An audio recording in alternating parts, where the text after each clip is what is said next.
So, I generally don't like to call attention to the negative or hateful comments that show up on my videos because, getting attention is what they want. That's what they're after. But I did receive some comments on my latest Pride Month question of the week video that I wanted to address. Not because they were ridiculous and hateful, but because they supposedly came from someone who is within the queer community. On the off chance that anyone else out there feels this way or has had to deal with someone who feels this way, I thought we could discuss it and, perhaps offer some illumination on the subject. I don't know why I always default to like the royal we when I talk about what I'm doing in my videos, but here we are. Anyway, okay, so the video in question was, as I mentioned, the second of my Pride Month question of the week videos. And yes, I did only upload 2, despite there being 4 weeks in Pride Month. I'm not good at uploading videos on any kind of regular schedule, so let's just move on. Anyway, this video featured 2 questions submitted by the folks over on Patreon, and one of them was, is gaydar real? And the other one was, what is your favorite pride flag? If I had to place a bet, I would have assumed that the gaydar question would be the one to stir up controversy. But apparently, it was the mere existence of pride flags that disturbed the person who commented. So, their first comment was, please, some of us are getting carried away with all the letters and flags, which is hurting more than helping the LGBT at large, making it too complex and ridiculous for people that are not in the community to embrace it. The LGBT flag encompasses everyone. And before I move on to my reply, I do absolutely need to say that I shared this comment in my friend group Discord, and my friend Renee, who is wonderful, replied with, people are being carried away with flags. It's too complex and ridiculous. The British flag encompasses everyone. Which just, chef's kiss, A++, no notes, excellent comment. So anyway, yeah, so this comment was not overtly hateful. It was just expressing an alternate opinion, if a misguided one. So I did not delete it. I replied, and my reply was, if the flags are not for you, that's completely okay. But for a lot of us, having an individual flag that represents our identity means a lot. Our job is not to make things simpler or more palatable for people outside the community. It's to be ourselves, whatever that entails. Not everyone's identity fits into the letters L, G, B, and T, and it's important for those people to feel represented too. After I sent this, there was a long, blissful period of silence, and I thought to myself, yes, perhaps my calm and accepting reply has caused this person to reconsider their position, and we can both move on peacefully with our lives. Yeah, I can hear you laughing. So they did return finally to comment, and their comment was, well, if you're okay with the mockery of calling us the alphabet people, and now the Supreme Court starting to support laws against us so that you can cling to your little flag, good luck to you. After gay marriage passed, everybody was quiet and calm, no pushback from people anymore. Then all of a sudden, all this non-binary and pansexual and etc., and people start saying, what the heck is going on? And now we got a posse against us again, just like before gay marriage. There's a lot to unpack here, but let's go through it together, slowly and calmly, because, this kind of attitude is not new, and it's also not unique to the queer community, obviously. Like, anytime you have an oppressed minority, there's the temptation within that community to blame other community members for the oppression rather than the oppressors themselves. Because, taking down an oppressor is hard, but saying, oh, actually, the problem is this guy right next to me, and if he would change, everything would be fine, that's way easier. For example, like back when the gay liberation movement was first getting underway back in the 60s and 70s, there were gay men and lesbians who blended in more to straight society, who blamed the more flamboyant queer folks for the lack of acceptance. Like, oh, if you could only be a bit more normal, if you could just tone it down a little, then maybe everything would be okay. Like, you are the problem here, not the people who are actually doing the oppressing, that kind of thing. And it is definitely true that people outside of a community love to point at the people who seem to be the most strange and different from them when they're hating on that minority group. But the goal is not for those people to stop being themselves in order to be more acceptable. The goal is for their existence to be normalized so that who they are no longer seems so strange. But yeah, anyway, so let's go through this comment line by line, because there's a lot I want to address here. So, first of all, we have, if you're okay with the mockery of calling us the alphabet people, and now the Supreme Court starting to support laws against us so that you can cling to your little flag, good luck to you. I am intrigued by the idea that we are being made a mockery of by being called the alphabet people. Because, first of all, we've been called so much worse by so many people for so many years. Like, you don't even want to know some of the things that I got called when I was in high school. And also, like, it's not even much of a burn. Like, oh no, we're the alphabet people. But, like, the alphabet is awesome. It's the foundation of our language and a fundamental part of how we express ourselves. It's what they talk about on Sesame Street. I mean, what more do you need? But yeah, being made a mockery of is not anything new for the queer community. And the vibe that I'm getting from this sentiment is very much like craving acceptance and approval, which is not bad. Like, we all want acceptance and approval. It is completely natural and fine. But if that acceptance and approval only comes when we're not being ourselves, it's not real and it's not worth it. Anyway, let's move on to the Supreme Court. So the accusation here is that the Supreme Court has started to come after the queer community, not because this particular court has been packed with conservative justices recently, but because there are too many pride flags and too many identities now. And yes, there are a lot of pride flags and a lot of identities, but the identity themselves aren't new. Like, all that's new is that we're creating language now to describe them. We're taking people who used to think that they were completely alone and telling those people, like, no, actually, there are tons of others who feel the same way you do. You're not alone. You're not weird. You're actually part of an amazing community of people who share your feelings. And if you don't understand those identities, that is fine.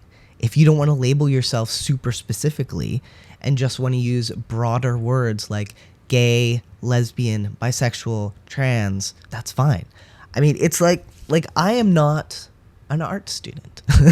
I don't know much about art and colors and things. So I look at a color and I say, that's red. But someone who knows more about it might look at that color and say, ah, yes, that is Venetian red, and that's oxblood red, and that over there is Spanish carmine. Like, I genuinely could not tell you the difference between any of those shades. But that doesn't mean that they don't exist. Like, that doesn't mean that we shouldn't have names for those shades just because most people will never need to use them. There are so many shades in the spectrum of queerness.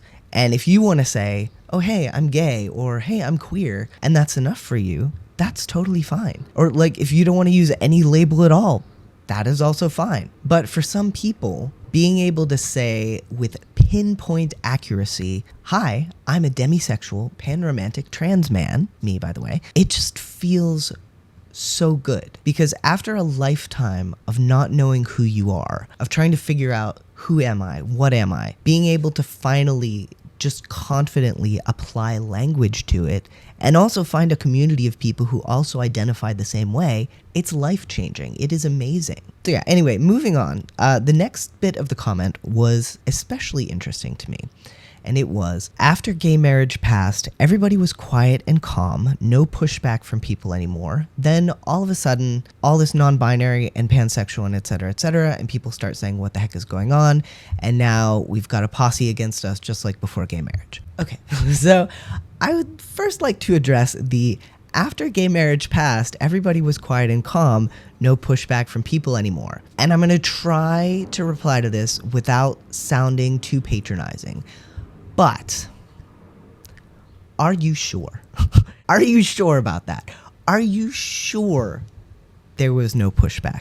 Because I was there, and from my perspective at least, there was a lot of pushback. If you did not experience that personally, that is amazing. That is wonderful. I'm glad you live in a place where you don't need to feel discriminated against. But I can absolutely promise you that a lot of people were very angry and upset about gay marriage being legalized, especially in my conservative Christian hometown. And those people have not stopped pushing against it ever since. They got quieter about it as public approval rose. And also, do you know why public approval rose, it's because people got used to it. They saw more queer people getting married, more queer people being represented on TV and in movies and on the news, and it just became another part of normal life. So, what has changed since then? Well, first of all, we are in the middle of a conservative and fascist governmental takeover right now, so that probably has something to do with it. And one of the ways that those people got in power was by weaponizing the existence of trans and non-binary people to scare people into voting for them, or at least not voting for their opponents. And like, as a trans person, I cannot tell you how frustrating and horrifying it's been to see election campaigns all over the country using people like me as the big, bad, scary thing that they're fighting against. Like, I'm just vibing, guys. Like, I'm just sitting here in my apartment, drinking tea and petting my cat and playing too many video games. Like, I am not scary in the least.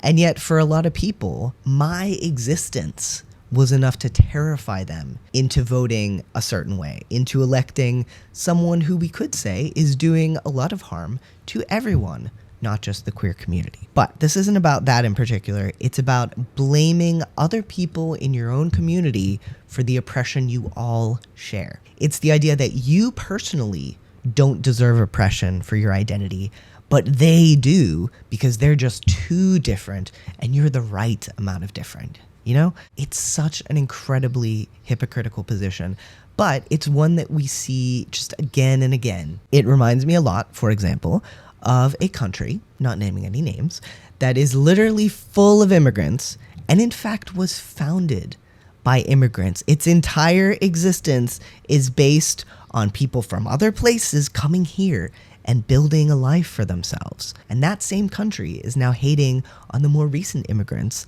and blaming them for all of the evil in the world when they're not blaming queer people. So the other people in the community are not the problem here. The problem is the people who have been just quietly biding their time, or not so quietly biding their time, since gay marriage was passed, and are now taking advantage of this latest panic, in this case trans people and non-binary people just existing, to stir up hatred against the entire queer community. And when you see that happening, your response should not be to say like, oh, those trans and non-binary people clearly need to be less confusing and scary, because that's not the problem.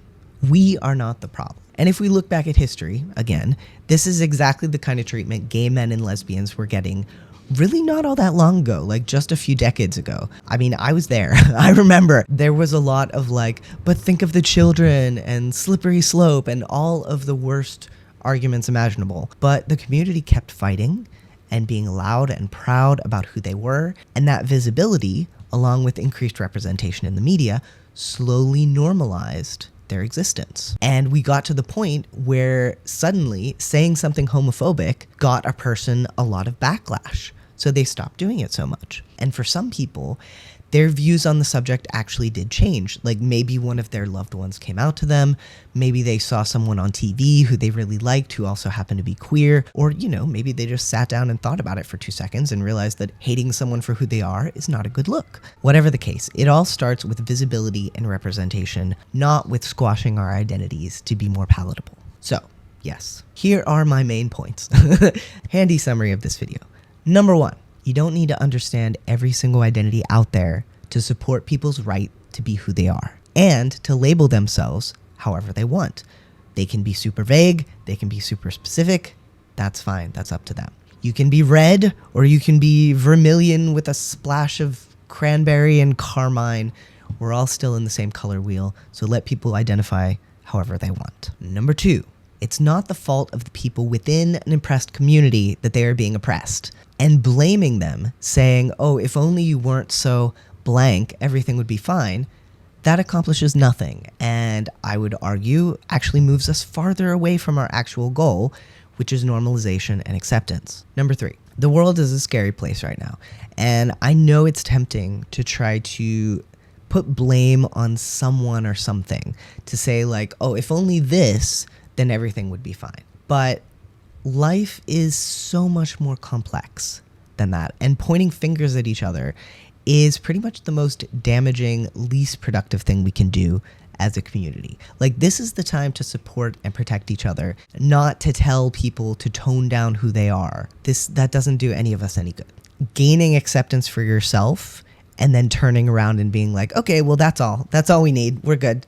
Like, fight for other people too. Like, if you can understand that you as a human being deserve acceptance and respect for who you are, you should be able to put that onto other people and understand that they too deserve those same things, you know? So yes, those are my feelings on the subject in general. I did end up deleting the comments in question because the commenter eventually came back with a lengthy diatribe on how there are only two genders and other things that I don't want people who visit my comment section to have to see, especially on a lighthearted question of the week video. If you haven't seen my Why I Will Delete Your Comments video from a while back, I'll just summarize by saying that this channel is like my home, and if you come into my home and write something hateful on the wall, I feel like I'm within my rights to remove it.